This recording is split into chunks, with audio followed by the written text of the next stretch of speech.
In this video, you're going to learn what is the vision creation play, pre-work necessary to run the play, how to facilitate the play, how to follow up after running the play, and expert facilitation tips and tricks from real Atlassians.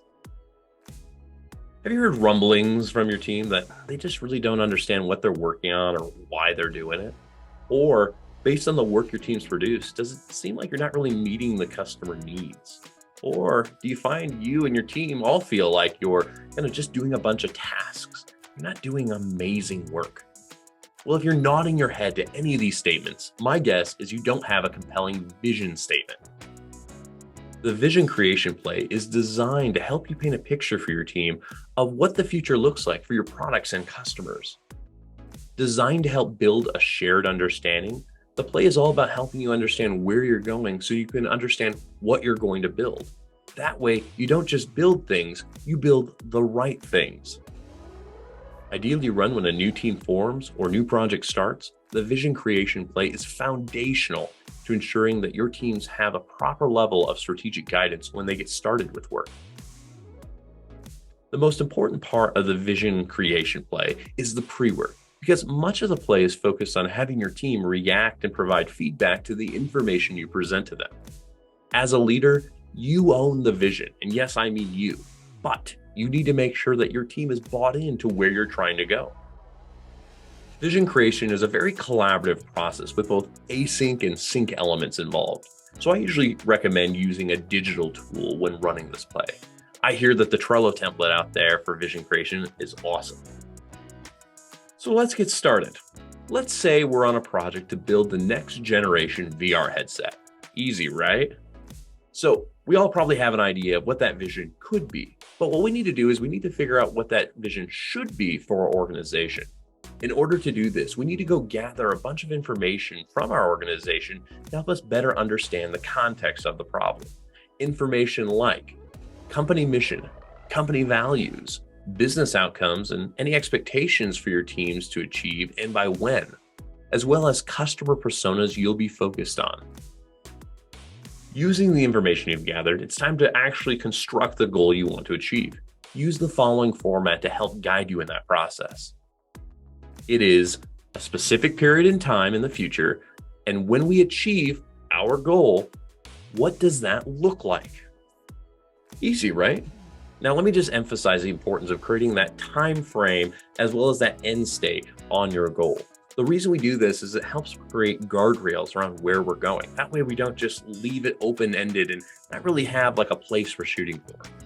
So with your goal in hand, you can go ahead and add it to your Trello board, as well as add columns for each of the personas. And with that in place, it's now time to actually invite our teams in. What you should do now is set up 2 30-minute meetings with your teams to review this and actually get them engaged in the vision creation process. It's now time to invite your team into the vision creation process. Whether you're doing it in person or remote, the focus of this next part is bringing your team into the process and having them provide feedback. They're the ones that are going to be executing on this vision, so you want to make sure they're bought in.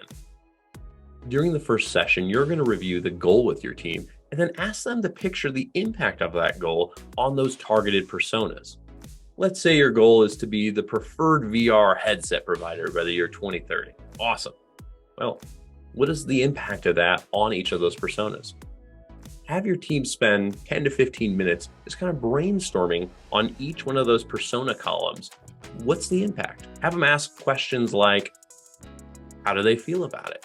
What senses is that persona experiencing? What changes in that persona's life? After 15 minutes, then go around the room and have everyone share what they added to the board, their thoughts. Clarify any questions that people have. Now, this will actually then close out that first session.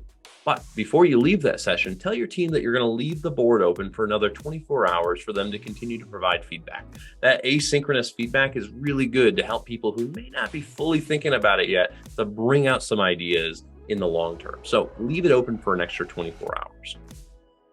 After 24 hours, take all those ideas and consolidate them into 3 to 5 themes. Make sure you add a description to describe what that theme means. This way you can present this back to the team. Now note, don't go over 5 themes because too many themes will make your vision too broad and it will lose its value. Now for the second session. So you're going to be meeting with your team, and your goal here is to present those 3 to 5 themes to them. Give them 10 minutes or so to review the themes, add questions to the cards on the Trello board, and then spend some time talking through those questions. Now remember, the goal here is not to get consensus from everyone that these are the 3 to 5 themes.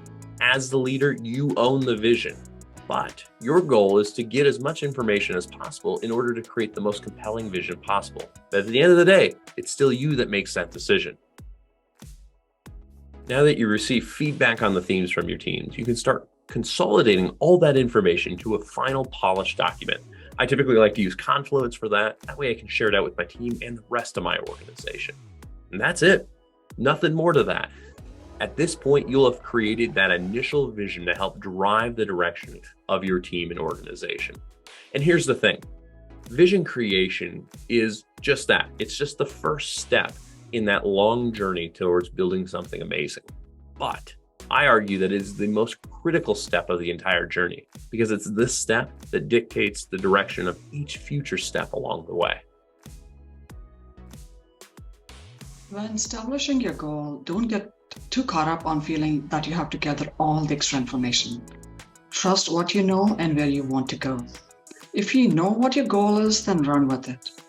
If you want to put a spin on the exercise, turn it into a storytelling game. Visions are designed to inspire, just like a good story. So for each persona, have your team create a small story around how the goal impacts them. If people still struggle to come up with the details, have them close their eyes and use their 5 senses when imagining the impact on a persona. What do they hear? What do they feel? What do they see, smell, or taste? Before the theme review session ends, it's also valuable to have the team vote on the top 3 themes that resonate most with them. This will help you prioritize which themes are most important to the team.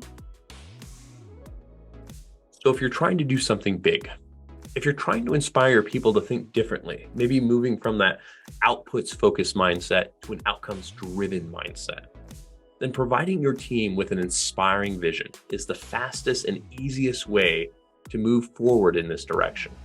So what's stopping you?